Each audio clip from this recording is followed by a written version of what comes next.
Olá, seja mais uma vez bem-vindo ao tópico 3 de Computação para Engenharia. Este é o terceiro vídeo do tópico. Falaremos aqui especificamente sobre entrada de dados. Muito bem, já vimos no vídeo anterior que a saída padrão de dados para um programa escrito em C++ é representado pelo objeto string cout e que para a gente fazer a escrita desse objeto string cout, a gente usa o operador de inserção ou impressão. De forma análoga, a gente vai trabalhar como entrada padrão o teclado e com um objeto string representando essa entrada padrão, sendo de nome std://cin, Standard Character Input Device. E, parecido com o que fizemos na operação de escrita ou inserção, a operação de extração vai ser feita a partir desse objeto string, usando esses dois símbolozinhos, dois sinais de maior seguidos um do outro, e de tal maneira que à esquerda fique justamente o objeto string representando a entrada padrão e à direita a variável que vai receber o valor capturado a partir do teclado, que foi, obviamente, digitado pelo usuário do programa.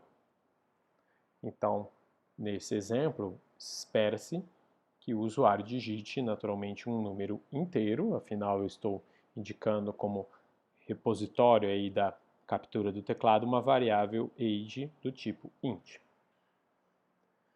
Muito bem. O que acontece na prática? Esse comando de extração de um string de entrada é um comando que a gente chama de comando bloqueante.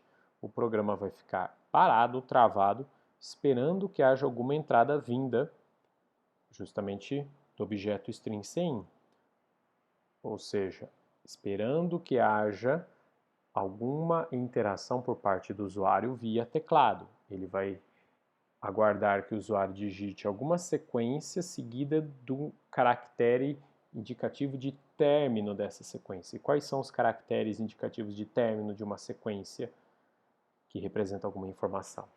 A quebra de linha, dada com o Enter, um espaço, ou também um sinal especial que é indicativo de final de arquivo, mas aí, justamente no caso do nome, né, ele é muitas vezes associado a exclusivamente arquivos, mas a gente pode, digamos assim, emular esse sinal de fim de arquivo também via teclado. Mas, claro, as formas mais comuns são a quebra de linha, eu digito o valor e dou um Enter, ou eu digito um valor e dou um espaço. Seja, né, uma dessas formas, ela vai indicar o término da inserção daquela informação, e aí essa informação é capturada pelo operador de extração. Muito bem, o que é importante é verificar, né, que o tipo da variável que vem ao lado do operador de extração é que vai determinar como que vai ser feita essa conversão dos símbolos da sequência de caracteres lidas da entrada. Então, por exemplo, se você tem uma variável do tipo inteiro, como é o caso aí de age, espera-se, claro, que vá ser digitada uma sequência de algarismos, de símbolos que representam os algarismos de 0 a 9.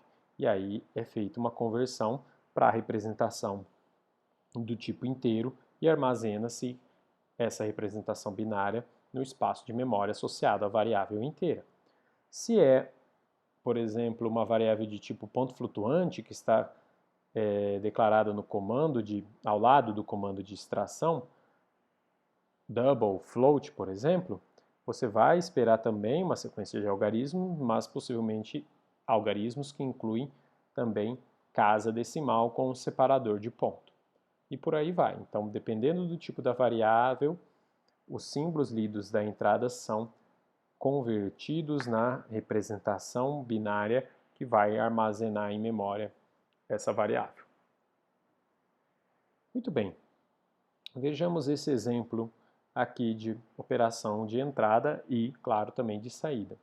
Então, reparem, é um programa bem simples em que eu declaro uma variável inteira, que eu chamo aqui de i.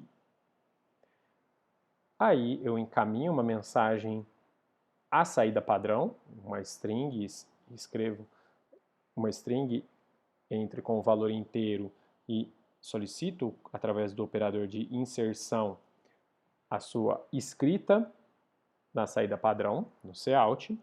E aí, logo após essa escrita no terminal, reparem que eu faço um comando de extração da entrada padrão do meu teclado. Então, veja, o programa vai aguardar que o usuário digite algum valor, algum número inteiro. Esse número inteiro digitado, seguido de um enter ou de um espaço, por exemplo, vai ser capturado pelo operador de extração, que por sua vez vai armazená-lo junto à variável i.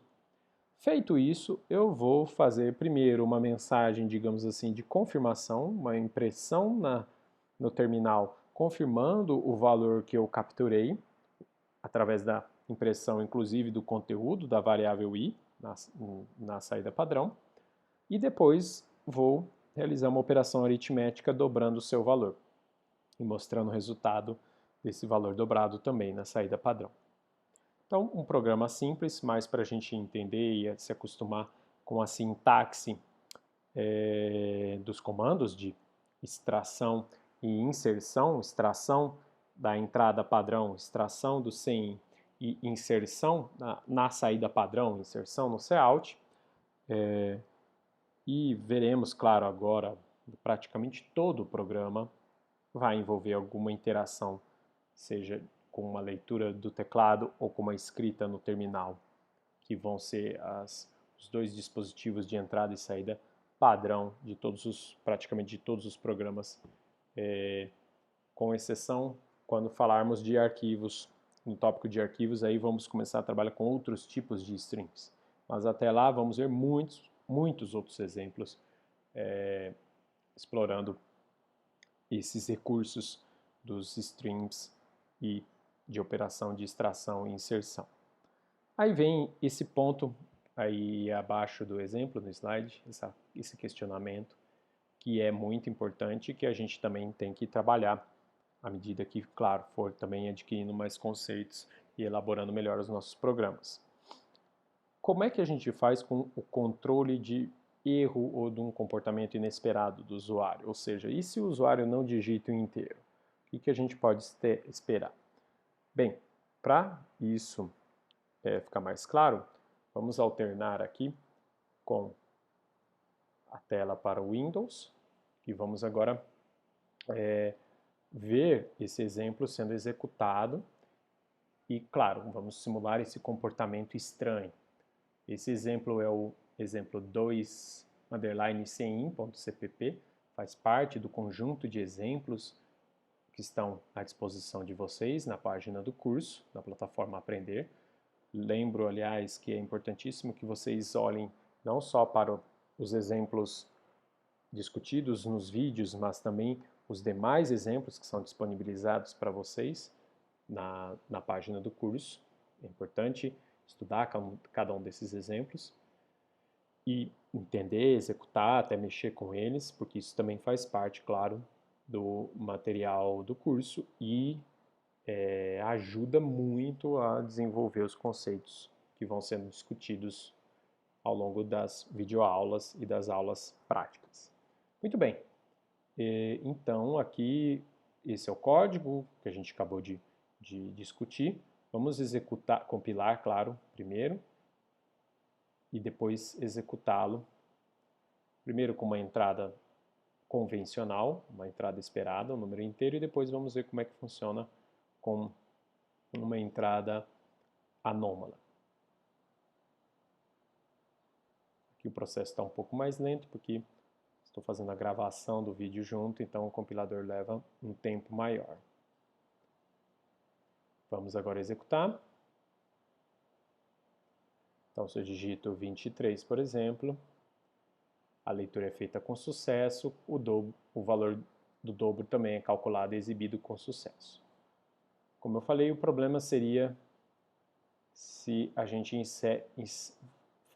resolva inserir algum valor inválido, não permitido. Então, está solicitando um valor inteiro. Aí eu digito, por exemplo, a letra H e Enter.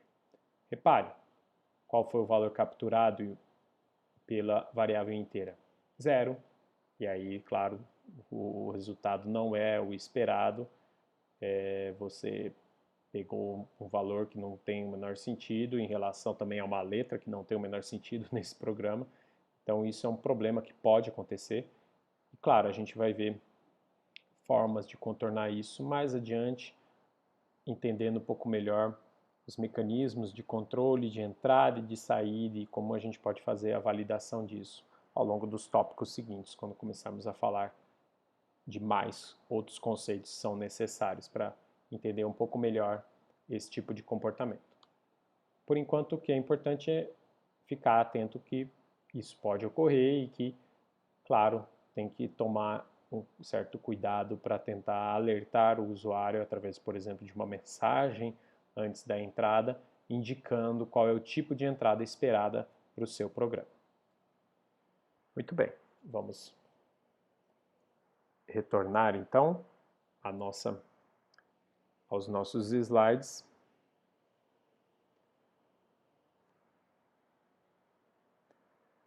Um outro recurso que é interessante do mecanismo de extração e é simétrico, análogo ao mecanismo de inserção, ao operador de inserção, é que eu também posso fazer encadeamento de extrações.